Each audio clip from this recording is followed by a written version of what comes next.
ఇంగ్లీష్‌లో మాట్లాడాలంటే భయమా? మీలాంటి వాళ్ళ కోసమే spoken English personal training classes వెంటనే జాయిన్ అవ్వండి. నమస్కారం. నేను మీ సంగీత.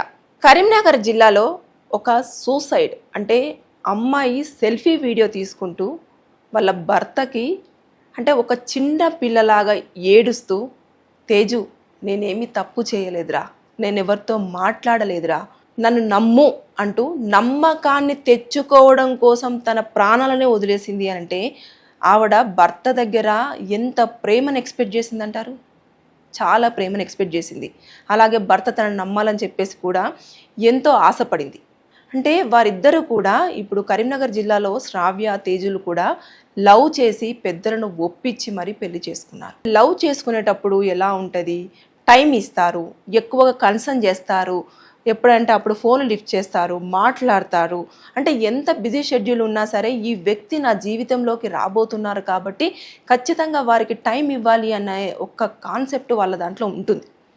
కానీ ఎప్పుడైతే పెళ్ళి అవుతుందో ఆ పెళ్ళి అయిన తర్వాత నిరూపించుకోవాలి, సొసైటీలో మేము ఎవరి దగ్గరికి అయినా వెళ్ళినా మీరు కావాలనుకొని లవ్ మ్యారేజ్ చేసుకున్నారు, అందుకని మీ సిచ్యువేషన్ ఇలా ఉంది అనే మాట రావద్దు అన్న ఒక కారణంతో లైఫ్లో బిజీగా ఉంటూ వారు ఉద్యోగాలు చేసుకుంటూ అంటే ఏదో ఒకటి సాధించాలి, మాకంటూ మేము ప్రత్యేకంగా నిలబడాలి అన్న దారిలో మగవారు ఎక్కువగా ఆలోచిస్తూ ఉంటారు. అందరిని కాదని, అందరితో సంబంధం లేకుండా నాకు ఈ అమ్మాయి కావాలి అని పెళ్లి చేసుకున్నాను కాబట్టి తేజు అనే వ్యక్తి కూడా ఎక్కువగా వెళ్ళడము, పనులు చేసుకోవడం ఇలాంటివి చేస్తూ ఉంటే పని దగ్గర ఉన్నప్పుడు మనకు మాట్లాడే సిచ్యువేషన్ ఉండదు. ఆ టైంలో శ్రావ్య కాల్ చేసినా కూడా అతను మాట్లాడలేని సిచ్యువేషన్. ఎందుకనంటేను ఉద్యోగాలు చేసే ప్లేస్లో ఎలా ఉంటుంది, ఫోన్ మాట్లాడుతుంటే ఎప్పుడు ఫోన్ లేనా, జాబ్ ఏం చేస్తున్నాం అని చెప్పేసి అన్న క్వశ్చన్స్ ఎక్కువగా వస్తూ ఉంటాయి. ఎక్కువ ఫోన్లు మాట్లాడినా కూడా ఉద్యోగం నుంచి వెంటనే టర్మినేట్ చేస్తూ ఉంటారు. ఇవన్నీ అలాగే అంతేకాకుండా ఆ అబ్బాయి తరపున మాత్రం తల్లిదండ్రులు ఒప్పుకోవడం జరిగింది, శ్రావ్య తరపున మాత్రం తల్లి ఒక్కతే ఒప్పుకున్నారు,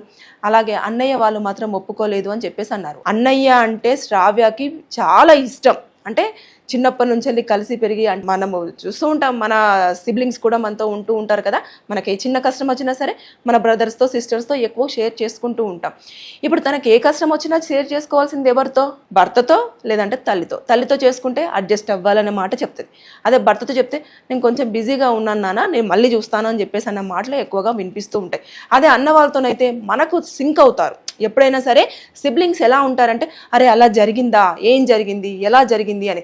సో అక్కడ వాళ్ళ అన్నయ్యని చాలా మిస్ అయ్యి ఆవిడ మెంటల్గా అంటే కుటుంబానికి దూరంగా వచ్చి ఇక్కడికి వచ్చిన తర్వాత ఇతనితో లైఫ్ లీడ్ చేస్తూ హ్యాపీగా ఒక బాబును కూడా జన్మనిచ్చింది. కానీ అక్కడ ఏమైపోయింది అంటే హ్యాపీగా ఉండలేకపోతుంది. అంటే ఇష్టమైన వ్యక్తిని పెళ్లి చేసుకున్నా కూడా ఆ వ్యక్తి కూడా కొన్ని రోజులు తన పక్కనే ఉన్న ఊర్లో పనిచేసిన తర్వాత నెక్స్ట్ కుటుంబం అనేది బాగా సెటిల్ అవ్వాలి, రేపటి ఫ్యూచర్లో మనకంటూ ఒక స్థాయిని నిలబెట్టుకోవాలి, అందరి ముందు మనం గర్వంగా బ్రతకాలి అన్న ఒక నేపథ్యంలో ఆయన ఏం చేశారంటే మన ఇండియాని వదిలేసి దుబాయ్కి వెళ్ళిపోవడం జరిగింది. దుబాయ్ దగ్గరికి వెళ్తే కొంచెం ఎక్కువగా సంపాదించవచ్చు, కుటుంబం కూడా చాలా సెటిల్గా చేయొచ్చు అని చెప్పేసి అన్న ఆలోచనతో ఆయన అక్కడికి వెళ్ళారు. కానీ అక్కడికి వెళ్ళిన తర్వాత అక్కడ పరిస్థితులు చాలా డిఫరెంట్గా ఉంటాయి. ఎలా ఉంటాయి అంటే మనం కాల్ చేసినప్పుడు వాళ్ళు మనతో మాట్లాడకపోవచ్చు, వాళ్ళు కాల్ చేసినప్పుడు మనం ఏదో ఒక పనిలో ఎంగేజ్ అవుతుంటాం. ఎప్పుడైనా సరే లాంగ్ డిస్టెన్స్ రిలేషన్షిప్స్ అన్నీ కూడా డిసప్పాయింట్మెంట్లో ఎక్కువగా ఉంటాయి. అలాగే ఎక్కువగా మిస్సింగ్ అనేది ఎక్కువగా ఉంటుంది. అంటే హస్బెండ్ను వైఫ్ మిస్ అవ్వడం కానివ్వండి, వైఫ్ హస్బెండ్ను మిస్ అవ్వడం కానివ్వండి ఎక్కువగా ఉంటుంది. ఎందుకు అనంటే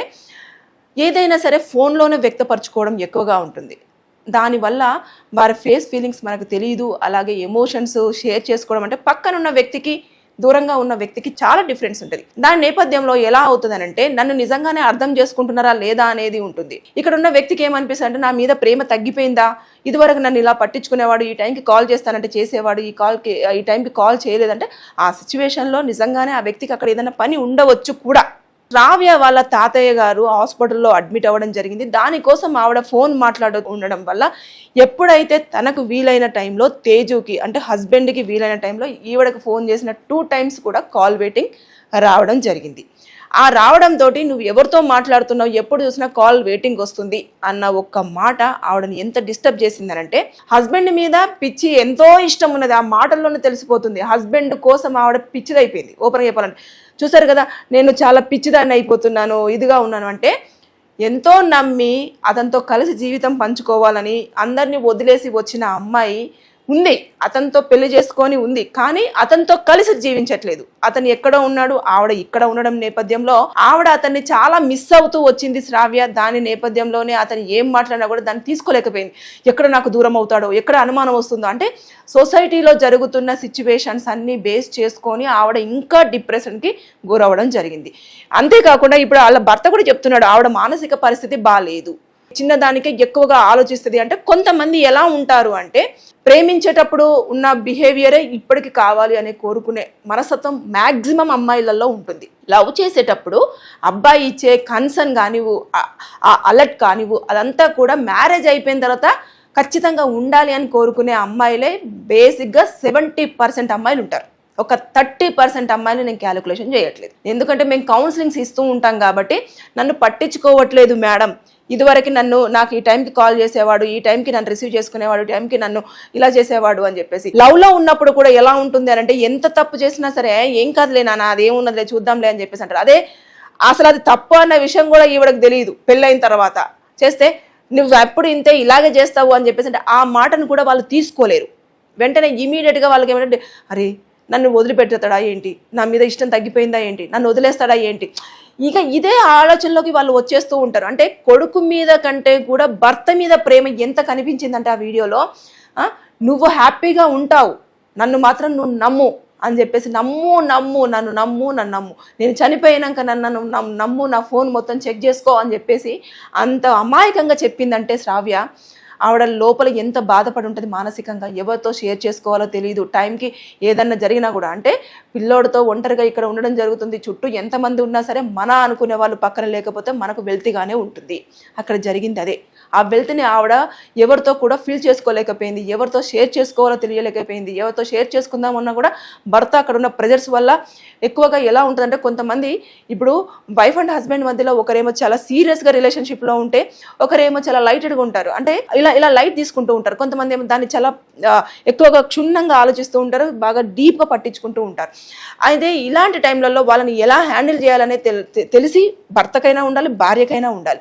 కానీ ఇక్కడ ఏం జరిగిందంటే భర్త విసుక్కోవడము, లేదంటే కోప్పడము, లేదంటే నమ్మకపోవడం అనేది, ఇది మాత్రము ఇక్కడ ఎక్కువగా నమ్మకం కోల్పోతానేమో, నేను ఇంత నమ్మాను అతను నన్ను ఎందుకు నమ్మలేకపోతున్నాడు, నన్ను ఎందుకు అనుమానిస్తున్నాడు, అనుమానించకూడదు అని చెప్పేసి. అంటే ఎన్నిసార్లు ఆ మాటలు రిపీట్ అవుతే ఆమె ఆ సిచ్యువేషన్కి వచ్చి ఉంటుంది అంటారు. చాలాసార్లు రిపీట్ అయి ఉంటాయి. నేను ఒక్కసారి ఏదో చిన్న మాట అన్నాను అని తేజు అంటున్నాడు.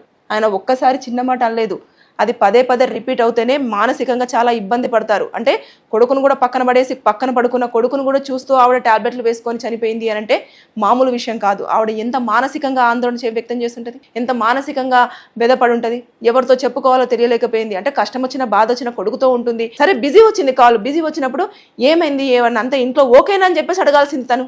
ఎందుకంటే తన మనస్తత్వం నాకు తెలుసు, తను చిన్నదానికి ఎక్కువగా ఆలోచిస్తుంది, తను ఇంతే, తను చాలా డిప్రెషన్లో ఉంది, నేను వాళ్ళ అమ్మ దగ్గరికి వెళ్ళమన్నాను, హాస్పిటల్లో చూపించుకోమన్నాను, ఇవన్నీ నువ్వు చెప్తూ ఉన్నావు కదా.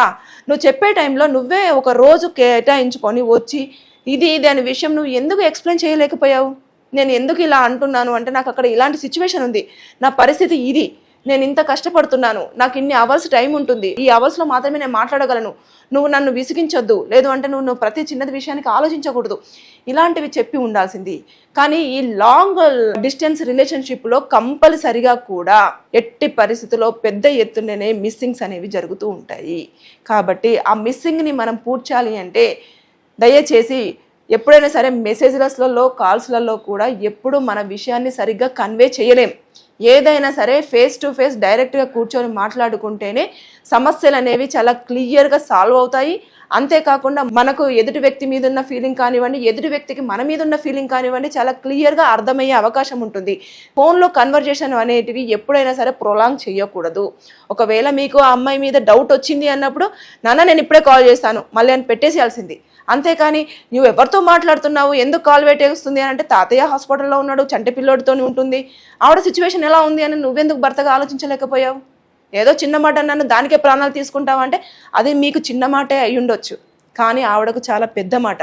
అంటే భర్త దగ్గర నేను నమ్మకాన్ని కోల్పోతానో ఏమో అన్న ఒక్క చిన్న బాధ ఆమెను ఎంత కలిచివేసి చివరికి ప్రాణాలనే పోగొట్టుకునే అంత స్థాయికి తీసుకొచ్చింది అంటే ఆమెకు అది చిన్న మాట కాదు. ఆమెకే కాదు, అమ్మాయిలు ఎవరైనా సరే భర్త దగ్గర నిజాయితీగా నిక్కచ్చిగానే ఉంటారు. ఎక్కువ చిన్న మాట అంటే దాన్ని తీసుకోలేని సిచ్యువేషన్లు చాలా ఉంటాయి. కాబట్టి అంటే ఆవిడ ఒక మాట కూడా అంది, నేను చేయాలనుకుంటే చేయొచ్చు. నిజమే కదా, ఆయన నేను ఎక్కడో ఉంటున్నాడు, చేయాలనుకుంటే 100 చేయొచ్చు. అలాంటప్పుడు నీ మీద అంత ప్రేమ కూడా చూపించాల్సిన అంత అవసరం కూడా లేదు. అనుమానం అనేది ఎప్పుడు కూడా పెనుభూతం లాంటిగా, ఎప్పటి నుంచో వింటున్న మన పురాణ కాలం నుంచి వింటూనే వస్తున్నాము. ఒక్కసారి అనుమానం స్టార్ట్ అయిందంటే ఫ్యామిలీ అంతా కొలాప్స్, ఇంకా ప్రాణాలు కోల్పోవడమో ప్రాణాలు తీయడమో ఇలాంటివే, లేదంటే వదిలేయడము, బంధాలను విడగొట్టుకోవడము, కుటుంబాలు విచ్ఛిన్నమైపోవడము ఇలాంటివి జరుగుతాయి. సో మీకు ఆవిడ మీద కానివ్వండి, ఆవిడకు మీ మీద కానివ్వండి, ఎప్పుడైనా భార్యాభర్తల మధ్యలో చిన్న డిస్టర్బెన్స్ వచ్చినా కూర్చొని మాట్లాడుకొని సాల్వ్ చేసుకునే ప్రయత్నమే చేయండి. యాజ్ ఏ అడ్వకేట్గా నేను ఇది మాత్రం అన్ని ఫ్యామిలీస్లో ఉన్న భార్యాభర్తలకి నేను సజెస్ట్ చేస్తున్నాను. Thank you.